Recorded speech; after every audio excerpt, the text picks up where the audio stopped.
ఈరోజు అపోస్తలుల కార్యం 3వ అధ్యాయం 22వ వచనం. అన్ని విషయములలో మీరాయన మాట వినవలెను.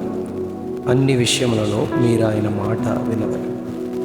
మోషే ఇట్లనెను, ప్రభువైన దేవుడు నా వంటి ఒక ప్రవక్తను మీ సహోదరులలో నుండి మీ కొరకు పుట్టించు. ఆయన మీతో ఏమి చెప్పినను అన్ని విషయములలో మీరాయన మాట వినవలెను. ఆ ప్రవక్త మాట విననివాడు ప్రజలలో ఉండకుండా సర్వనాశనమగును. పరిశుద్ధ గ్రంథంలో క్రొత్త నిబంధన భాగంలో ఎంతో ప్రాముఖ్యమైనది అపోస్తలుల కార్యాలు. ఎందుకంటే క్రొత్త నిబంధనలో 4 సువార్తలు ఒక థియరీ అయితే అపోస్తలుల కార్యాలు ప్రాక్టికల్ వంటిది. 4 సువార్తలు ఒక జాబ్ ట్రైనింగ్ అయితే అపోస్తలుల కార్యాలు జాబ్ పోస్టింగ్ లాంటివి. సువార్త భాగాల్లో యేసు ప్రభు ఏమేమి బోధించారో అవన్నీ అపోస్తలుల కార్యాల్లో వాటి నెరవేర్పు జరగడం మనం చూస్తాం. శిష్యులు తమ పరిచర్యలో ఇవి చూశారు. మార్కు సువార్త 16వ అధ్యాయం 20వ వచనంలో శిష్యులు బయలుదేరి వాక్యమంతటా ప్రకటించి ప్రభు వారికి సహకారుడై ఉండి వెనువెంట జరుగుచు వచ్చిన సూచక క్రియల వలన వాక్యమును స్థిరపరచుచుండెను అని చెప్పబడింది. లూకాసు వార్త 24వ అధ్యాయం 49వ వచనంలో ఇదిగో నా తండ్రి వాగ్దానం చేసినది మీ మీదికి పంపుచున్నాను, మీరు పైనుండి శక్తి పొందు వరకు పట్టణంలో నిలిచి ఉండడని వారితో ప్రభు చెప్పారు. శిష్యులు 11 మంది, వీరితో కూడా కొందరు స్త్రీలు, యేసు తల్లి అయిన మరియ, ఆయన సహోదరులు ఏక మనసుతో 180 మంది మేడగదిలో ప్రార్థన చేస్తూ ఉన్నారు.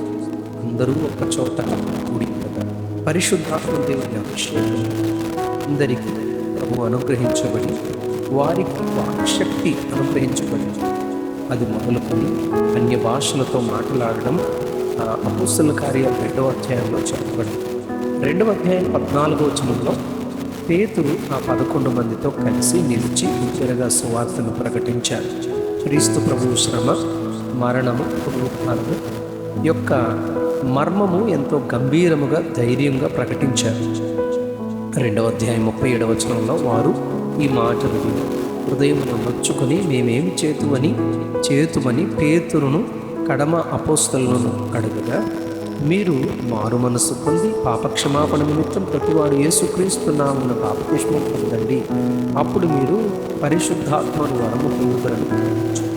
ఇంచుమించు 3,000 మంది వాక్యం అంగీకరించిన వారు బాప్తిస్మం పొందారు.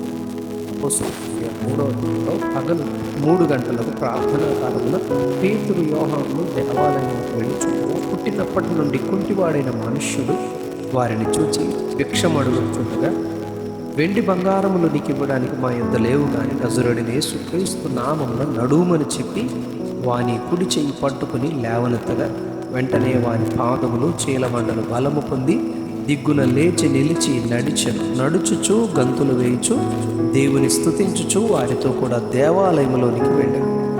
ఈ స్వస్థతను చూచిన వారు విస్మయముంది పరవశులై ఎలా ఈ కార్యం జరిగను అని ప్రశ్నించగా పేతురు వారికి, ప్రభు అయిన యేసుక్రీస్తు నామములో ఉన్న శక్తి వలననే కానీ ఇది మా సొంత శక్తి వలన కానీ భక్తి చేత కానీ నడువ వీనికి మేము బలమియ్యలేదు అని చెప్పి దేవుడు యేసును మహిమపరచెను అని చెప్పారు.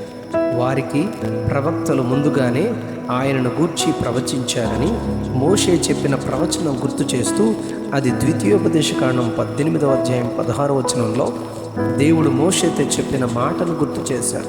నీ దేవుడైన యెహోవా నీ మధ్యను నా వంటి ప్రవక్తను నీ సహోదరులలో పుట్టించును, ఆయన మాటను వినవలను, అతని నోట నా మాట నుంచుదును, నేను అతనికి ఆజ్ఞాపించినది యావత్తును అతడు మీతో చెప్పును, అతడు నా నామమున చెప్పు నా మాటలను వినని వానిని దాని గూర్చి విచారణ చేయుదునని ప్రభు చెప్పిన మాట పేతురు గుర్తు చేశారు. అపోస్తలుల కార్యాలు 7వ అధ్యాయం 37వ వచనంలో కూడా నా వంటి ప్రవక్తను దేవుడు మీ సహోదరులలో మీకు పుట్టించునని ఇశ్రాయేలీయులతో చెప్పిన మోషే ఇతడే అని యేసు ప్రభు వారిని గురించి పేతురు చాలా స్పష్టంగా చెప్పారు. 3వ అధ్యాయం 22వ వచనంలో పేతురు ఆయన మీతో ఏమి చెప్పినను అన్ని విషయములలో మీరు ఆయన మాట వినవలనని స్పష్టంగా చెప్పారు. ఈ రోజు ధ్యాన వాక్యంలో చెప్పబడినట్లుగా ఆయన మాట విననివాడు ప్రజలలో ఉండకుండా సర్వనాశనమగునని అక్కడ చెప్పబడింది. మార్కు సువార్త 16వ అధ్యాయం 16వ వచనంలో సర్వలోకానికి వెళ్ళాలి, సర్వ సృష్టికి సువార్త ప్రకటించాలని ప్రభువు చెప్పారు. నమ్మి బాప్తిస్మం పొందినవాడు రక్షించబడతాడు, నమ్మని వానికి శిక్ష విధించబడునని చెప్పబడింది. నేడు మీరు ఆయన మాట వింటేలా ఎంతో మేలు అని 81వ కీర్తన 8వ వచనంలో చెప్పబడింది. అన్ని విషయాల్లో మేలు కొరకు ఆయన మాట విని మనము దీవింపబడదాం. అట్టి కృప ప్రభువు మనకు దయచేయునుగాక. ఆమేన్, ఆమేన్. అన్ని విషయములలో మీరు ఆయన మాట వినవు.